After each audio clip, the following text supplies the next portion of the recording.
Newton-Raphson method, also known as method of tangents or Newton iterative method. This is one of the numerical methods which will help us to find out root of the equation of the form f of x equals 0. Suppose we have the curve of y equals f of x drawn like this, and this curve intersects the x-axis at x equals alpha. Then we have x equals alpha will be the original root of equation f of x equals 0. Suppose you take a point x naught which is lying close to x equals alpha. Corresponding to this value x equals x naught, you have a point p naught which lies on the curve. We have the coordinates of p naught will be x equals x naught and y equals f of x naught. Suppose you draw a tangent to the curve at p naught, then this tangent will intersect x axis at x equals x1. We have this tangent has general equation y minus f of x naught equals f dash of x naught multiplied to x minus x naught. When this tangent cut the x-axis at x equals x1 along y equals 0, we will substitute y equals 0 and x equals x1 in this equation, so as to obtain x1 equals x naught minus f of x naught upon f dash of x naught. This expression of x1 will be known as first approximation to the original root alpha.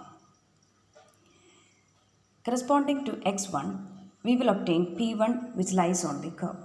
Coordinates of p1 will be x equals x1 and y equals f of x1. Notice that x1 is even more closer to x at root alpha compared to x0. When you draw a tangent to the curve at p1, we will have the equation y minus f of x1 equals f dash of x1 multiplied to x minus x1. Notice that this tangent along p1 will intersect the x-axis at x equals x2. Thus, when you give x equals x2 and y equals 0, in the equation of tangent at p1, you will obtain expression for x2, which will be known as second approximation to the root alpha. Notice that x2 is even more closer to alpha compared to x0 and x1. Now corresponding to x equals x2, you will locate p2 lying on the curve y equals f of x. That is, p2 will have coordinates x equals x2 and y equals f of x2. From P2, when you draw a tangent to curve, it will intersect the x-axis either at alpha itself or at an x value which lies very close to x equals alpha. By this observation, we understood that by drawing tangents, we are able to locate the original root x equals alpha. Hence, this method got the name method of tangents. In the equation of tangent to the curve at P1, when you give x equals x2 and y equals 0, you will obtain second approximation x2 equals x1 minus f of x1 upon f dash of x1. Similarly, you will obtain third approximation x3 equals x2 minus f of x2 upon f dash of x2.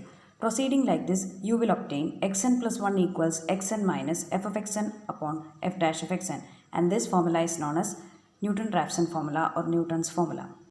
This method is useful when we have derivative of f of x is very large, that is f dash of x is very large, which is equivalent to saying that slope of the given curve is very large. We have slope of a curve is very large when it is almost perpendicular to x-axis. If you have a situation such that f dash of x equals 0, then this method will be a failure and we will have to adopt regular falsi method.